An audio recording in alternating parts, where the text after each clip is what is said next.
امریکہ کی معاشی جنگ میں مددگار ممالک کے مفادات کو نشانہ بنائیں گے۔ امریکیوں نے انقلاب ایران مخالف گروہوں سے ملاقاتیں کی تو وہاں حملہ کیا جائے گا۔ سربراہ قومی سلامتی کونسل ایران محسن رضائی کا صدر ٹرمپ کے بیان پر رد عمل۔ کہا مکہ معاہدے کا مطلب ہے کہ امریکہ نے ان ممالک کو آگاہ کر دیا ہے کہ وہ خطہ چھوڑنا چاہتا ہے۔ صدر ٹرمپ کے اقدامات سے خدشہ ہے کہ مزید ممالک ایٹمی ہتھیار حاصل کرنے کی کوشش کریں گے۔ امریکہ نے مذاکرات، سفارتکاری اور خود اپنے دستخطوں کو دھوکہ دیا۔ دنیا ایران کو نئے انداز سے دیکھ رہی ہے۔ جنگ کے طریقے میں تبدیلی لائی جائے گی۔ امریکہ سے جنگ کے تجربات اگلی جنگ میں استعمال کریں گے۔ امریکی سمجھتے تھے کہ وہ چند روز میں جنگ ختم کر کے تیل اور گیس پر قبضہ کر لیں گے۔ جنگ میں 1200 آئل ٹینکرز استعمال کے لیے قابل نہیں رہے، جبکہ 15% عالمی فلیٹ ناکارہ ہو گیا۔ ایران کی امریکہ معاشی پابندیوں کی مذمت۔ ایرانی حکام کا کہنا ہے امریکی پابندیاں غیر قانونی دباؤ کے مترادف ہیں۔ جنگ کے 6 ماہ بعد امریکہ، اسرائیل اور ایران کے درمیان براہ راست لڑائی میں کمی آئی۔ امن مذاکرات کے آثار نظر نہیں آ رہے۔ آبنائے ہرمز میں تیل کی ترسیل رک گئی۔ اجازت کے بغیر آبنائے ہرمز سے گزرنے والے آئل ٹینکر کو نشانہ بنائیں گے۔ ایرانی صدر Masoud Pezeshkian, speaker parliament Bagher Ghalibaf اور عدلیہ کے سربراہ کی ملاقات۔ ایران کے خلاف معاشی جنگ کے اعلان سے پیدا صورتحال سے نمٹنے کی حکمت عملی طے کی گئی۔ صدر مسعود پزشکیان کا کہنا ہے کہ دشمن کے سامنے نہیں جھکیں گے۔ سابق امریکی وزیر دفاع لیون پینیٹا نے خبردار کیا ہے کہ ایران کے خلاف چھیڑی گئی معاشی جنگ سے امریکہ کو کوئی خاطر خواہ کامیابی نہیں ملے گی۔ ایران اپنے ہرمز بند کر کے امریکہ پر اقتصادی دباؤ بڑھا رہا ہے۔ ٹرمپ انتظامی کے حالیہ اقدامات تہران کو ہتھیار ڈالنے پر مجبور نہیں کر سکیں گے۔ امریکہ کو زیادہ دباؤ کی پالیسی کے بجائے تہران کے ساتھ سفارتی راستہ اختیار کرنا چاہیے۔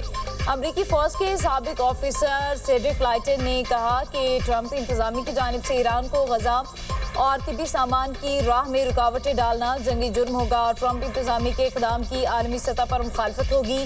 اس سے دیگر ممالک کا امریکہ سے متعلق رویہ بھی تبدیل ہو سکتا ہے۔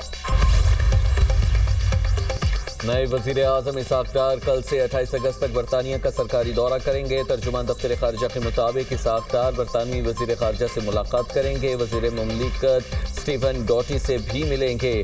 نائب وزیر اعظم برطانوی حکومت کے دیگر اعلیٰ حکام سے بھی ملاقاتیں کریں گے۔ صومالیہ کے قزاقوں کے قبضے میں موجود آئل ٹینکر کا معاملہ زیر بحث آئے گا۔ اسحاق ڈار دولت مشترکہ کی سیکرٹری جنرل سے بھی ملیں گے۔ اسلام آباد، راولپنڈی میں رات بھر موسلادھار بارش۔ سید پور میں سب سے زیادہ 85 ملی میٹر بارش ریکارڈ کی گئی۔ نشیبی علاقوں سے پانی کی نکاسی کر دی گئی۔ نالہ لئی میں پانی کی سطح بلند ہونے کے باوجود دوبارہ معمول پر آ گئی۔ اسلام آباد، راولپنڈی میں مزید بارش کی پیشگوئی۔ کشمیر اور گلگت بلتستان میں بارش کا امکان۔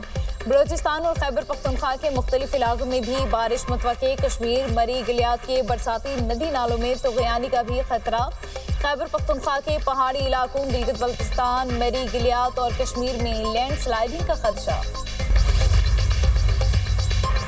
میر رضا قتل کیس کی تحقیقات میں اہم پیش رفت۔ میر رضا کے نام پر رجسٹرڈ موبائل فون سم حاصل کر لی گئی۔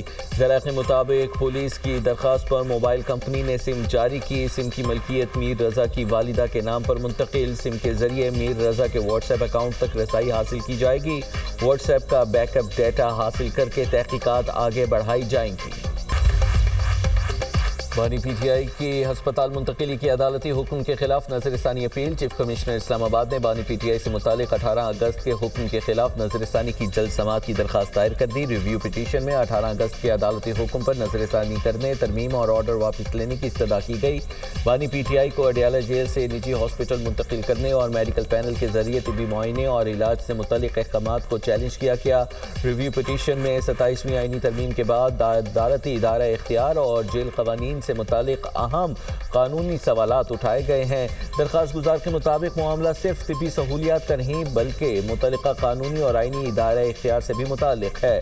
عدالتی حکم وقت کی پابندی پر مبنی تھا، اس لیے معاملے کی فوری سماعت ضروری ہے۔